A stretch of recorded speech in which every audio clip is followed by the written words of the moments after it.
We attach great importance to the biannual ALNAP meetings with a goal to improve the quality of our common work in the field of humanitarian aid.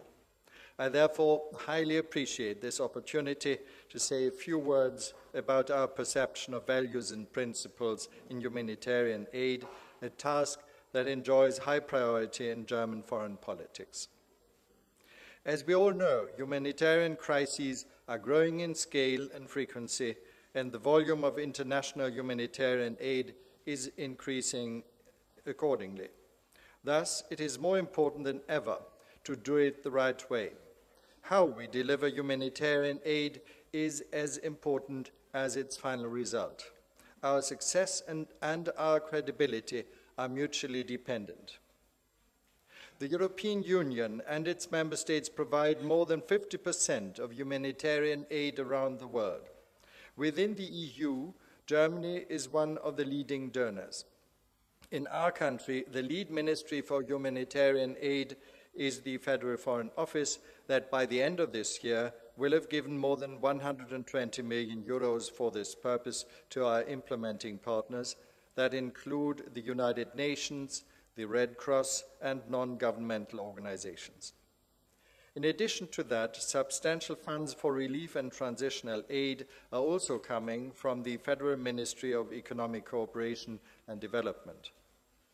With such a large commitment, we have to make sure that our aid is delivered the most efficient way possible with maximum impact and in line with our fundamental principles. There is an ongoing discussion on the ethical, political, philosophical, and practical complexities of providing humanitarian aid. In the ever-changing environment in which humanitarian aid is delivered, we are increasingly confronted with questions such as, what does humanitarian aid mean to recipients and donor countries, and how will it be utilized?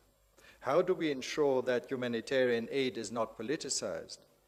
How can we ensure unimpeded access to those in need? How can we encourage positive perceptions of humanitarian aid and those who implement it? During Germany's EU Council presidency in 2007, we made humanitarian aid one of our priorities.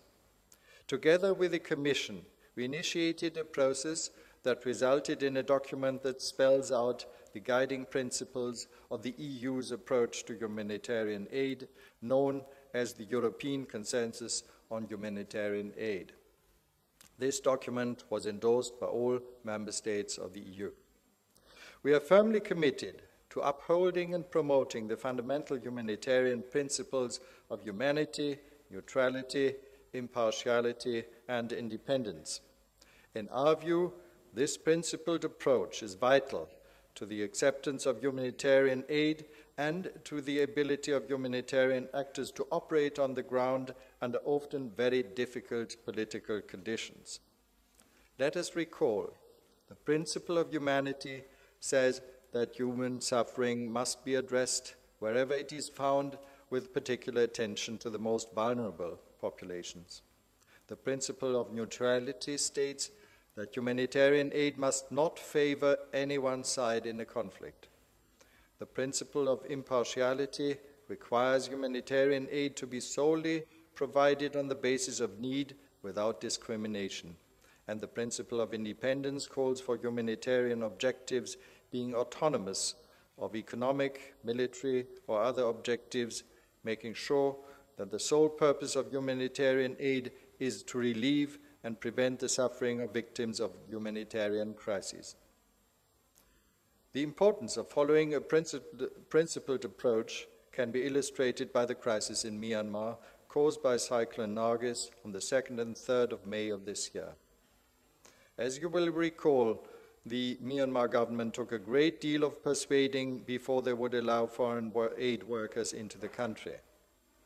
Unfortunately, even weeks after the cyclone, Western aid workers in particular were still being denied unrestricted access to the disaster zone when time was of the essence.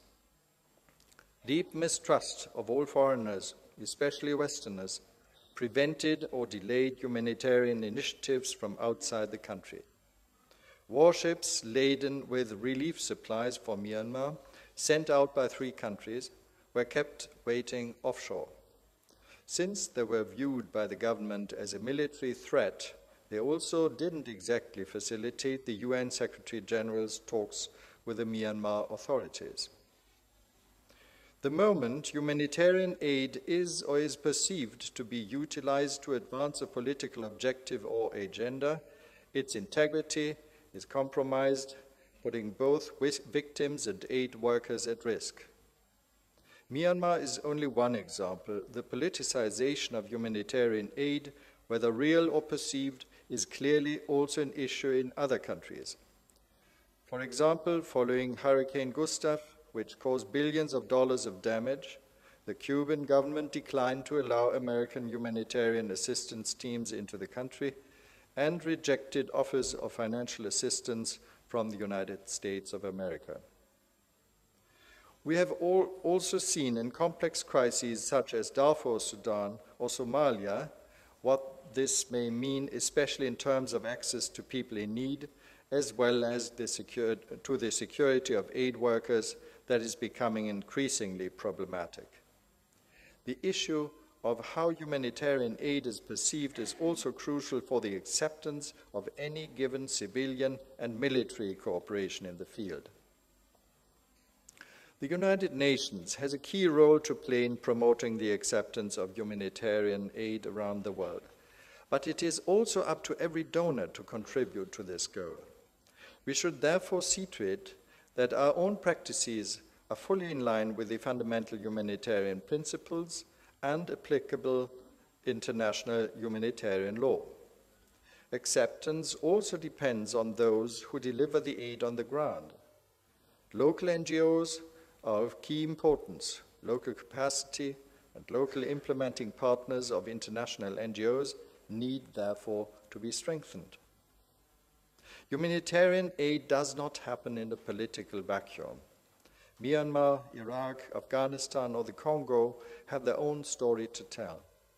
The key issue always is how to organize humanitarian aid as to fulfill its role despite tensions that may arise between humanitarian principles and political, military, economic, or other interests.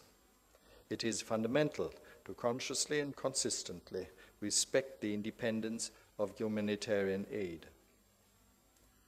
Independence, impartiality, and neutrality of humanitarian aid are of crucial importance. Only if these principles are respected, governments are ready to accept humanitarian aid. It will also help ensure the safety of humanitarian aid workers in the field. After all, there is no point if aid does not reach those who need it or if there is no one to deliver it. Finally, our credibility as donors of humanitarian aid depends on our work being accountable and transparent. This must apply to the aid we give to whom and for what.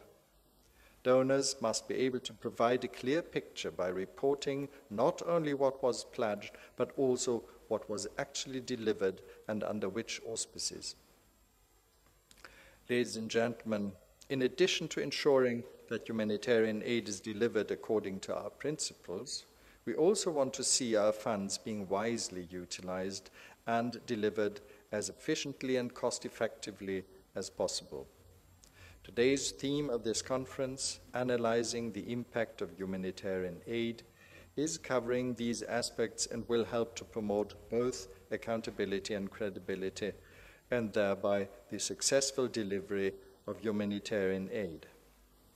The ALNAP strategy states that given the increase in the number and severity of humanitarian emergencies, it is crucial that humanitarian actors are able to account for and learn from their actions.